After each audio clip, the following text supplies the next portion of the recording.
সবসময় যাদের দোয়া কবুল করা হয় তারা মুস্তাজাবুদ দাওয়া। রাসূলুল্লাহ সাল্লাল্লাহু আলাইহি ওয়াসাল্লাম এমন 6 শ্রেণীর ব্যক্তির কথা হাদিসে উল্লেখ করেছেন যাদের দোয়া কখনো ফেরত দেওয়া হয় না। এসব ব্যক্তি কারা? 1. অসুস্থ ব্যক্তির দোয়া। অসুস্থ ব্যক্তির দোয়া আল্লাহ তাআলা কবুল করে থাকেন। অসুস্থতার সময় আল্লাহ তাআলা মানুষের গুনাহ ক্ষমা করে দেন, তাদের মর্যাদা বাড়িয়ে দেন। হাদিসে এসেছে কোনো অসুস্থ ব্যক্তির কাছে গেলে তার কাছে নিজের জন্য দোয়া চাওয়া, কেননা অসুস্থ ব্যক্তির দোয়া বা মিনতি ফেরেশতাদের দোয়া বা মিনতি করার মতো। 2. রোজা পালনকারীর দোয়া।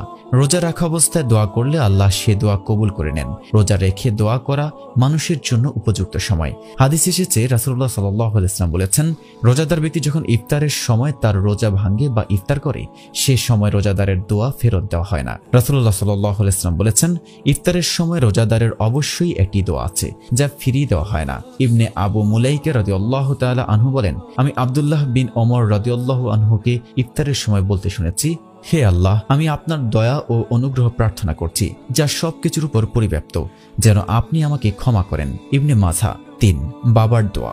সন্তানের জন্য বাবার দোয়া। সাধারণত মায়েরাই সন্তানের জন্য বেশি বেশি দোয়া করে থাকেন।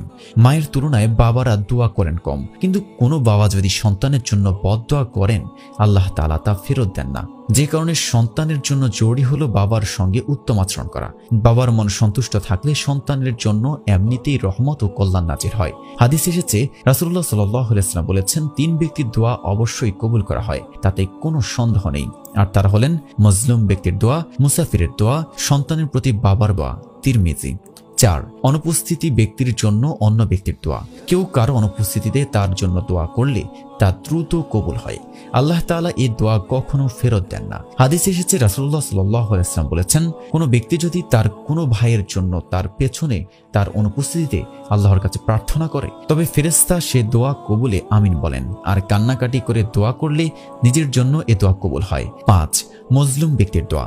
যে ব্যক্তি কোনো ব্যক্তি গোষ্ঠীর দ্বারা জুলুমের শিকার হয়, অত্যাচারিত হয়, তবে ওই ব্যক্তির দোয়া আল্লাহ তাআলা কবুল করেন। হাদিসে এসেছে রাসূলুল্লাহ সাল্লাল্লাহু আলাইহি ওয়াসাল্লাম বলেছেন, 3 ব্যক্তির দোয়া অবশ্যই কবুল করা হয়, তাতে কোনো সন্দেহ নেই। আর তারা হলেন নির্যাতিত ব্যক্তির দোয়া, মুসাফিরের দোয়া আর সন্তানের প্রতি বাবার বদদোয়া। রাসূলুল্লাহ সাল্লাল্লাহু আলাইহি ওয়াসাল্লাম বলেছেন, যে লোক তার প্রতি অত্যাচারকারীর বিরুদ্ধে দোয়া করলো সে প্রতিশোধ গ্রহণ করলো। 6. সফর থাকা অবস্থায় দোয়া। যে ব্যক্তি সফরে থাকে আল্লাহ তাআলা ওই ব্যক্তির দোয়া কবুল করেন। হাদিসে এসেছে রাসূলুল্লাহ সাল্লাল্লাহু আলাইহি ওয়াসাল্লাম বলেছেন, 3 ব্যক্তির দোয়া অবশ্যই কবুল করা হয়, তাতে কোনো সন্দেহ নেই। আর তারা হলেন নির্যাতিত ব্যক্তির দোয়া, মুসাফিরের দোয়া আর সন্তানের প্রতি বাবার বদদোয়া। যাদের সতর্ক থাকা জরুরি। কোনো সন্তানেরই উচিত নয় যে বাবা মার সঙ্গে খারাপ আচরণ করা, কেননা বাবা মা সন্তানের জন্য জান্নাত ও জাহান্নাম। সন্তান যদি বাবা মার অনুগত হয় তবে জান্নাত সুনিশ্চিত, আর যদি অবাধ্য হয় তবে জাহান্নাম সুনিশ্চিত। আবার কোনো ব্যক্তির সঙ্গে জুলুম করা হলে ওই ব্যক্তির সঙ্গে আল্লাহর সঙ্গে পর্দা থাকে না। সে যে দোয়া করে আল্লাহ তাআলা তা কবুল করে নেন। সুতরাং কারো প্রতি জুলুম করা মারাত্মক অপরাধ।